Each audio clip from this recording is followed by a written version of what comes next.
नवी मुंबई में वरिष्ठ नागरिकों के लिए एक महत्वपूर्ण और सहायक सुविधा की शुरुआत की गई है। विधायक मंदाताई मात्रे ने विधायक निधि से 15 लाख रुपए की राशि खर्च करके वाशी में वरिष्ठ नागरिक कट्टा और निवारा शेड का उद्घाटन किया। विधायक मंदाताई मात्रे ने अपनी विधायक निधि से वाशी के 6 क्षेत्रों में वरिष्ठ नागरिक कट्टा और निवारा शेड का उद्घाटन किया। यह शेड वरिष्ठ नागरिकों के लिए धूप और बारिश से बचने का सुरक्षित स्थान प्रदान करेगा। उद्घाटन समारोह में बापू भगत मराठी साहित्य मंदिर के अध्यक्ष सुभाष कुलकर्णी और वरिष्ठ नागरिक रामानंद जेट्टी ने भी भाग लिया।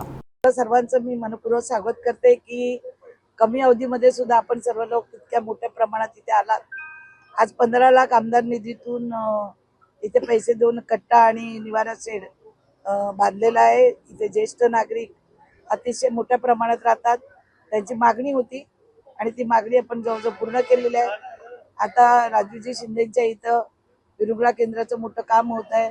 कौशिकजींच्या इथे पण 2-3 कामं आता आम्ही काढत आहोत। प्रत्येक विभागामध्ये विकास सोटेच्या इथे वाशी गावामध्ये आपण त्या दिवशी आलात होतात, तिथे सुद्धा आपण 50 लाख देऊन स्टेज वगैरे सभा मंडप वगैरे बनवत आहोत। जवळजवळ वाशीमध्ये 1 कोटीच्या वर आतापर्यंत आपण सोलर आयमॅक्स वगैरे लावलेले आहेत, वेगवेगळ्या ठिकाणी कामं केलेली आहेत आणि ही वाशीमध्ये आपण जास्तीत जास्त निधी देऊन काम करण्याचा प्रयत्न करतोय। लवकरच महाराष्ट्र भवनचं एन्व्हायरमेंटची जी परवानगी आहे ती होऊन जाईल आणि त्याचंही भूमिपूजन होईल। त्याच्याने वाशीकरांना खूप त्याचा फायदा होणार आहे। पहिला मैदान केलं जाऊन लंगडे लुंगडे गेले वरपर्यंत। कोणाचं लंगडे लुंगडे माहिती आहेत तुम्हाला, ते वरपर्यंत गेले। मग आता काय तर डीपी प्लॅन मध्ये नाही, टेंडर झालंय, आता डीपी प्लॅन मध्ये टाकलंय। आम्हाला खेळा मैदान द्या। मला आपल्या माध्यमातून एक सांगायचंय, घनसोलीचं 40+ एवढं मोठं मैदान तुम्ही बिल्डरांच्या घशात घातलं कसं?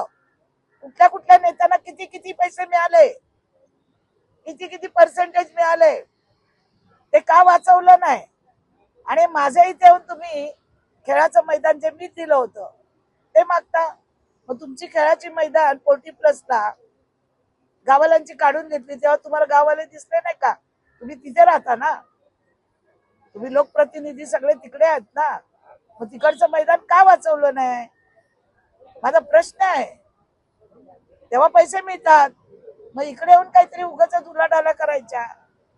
आता टेंडर पण झालेलं आहे, डीपी प्लॅन मध्ये या महिन्यात येईल आणि लवकरच त्याचं भूमिपूजन होईल। महाराष्ट्र भवनचं भूमिपूजन होईल। 4 स्टेडियम बांधते मी 4 विभागात, वाशी, नेरूळ, चांदपाडा आणि बेलापूर मध्ये 50-50 याची मी 4 स्टेडियम बांधते कोटीची।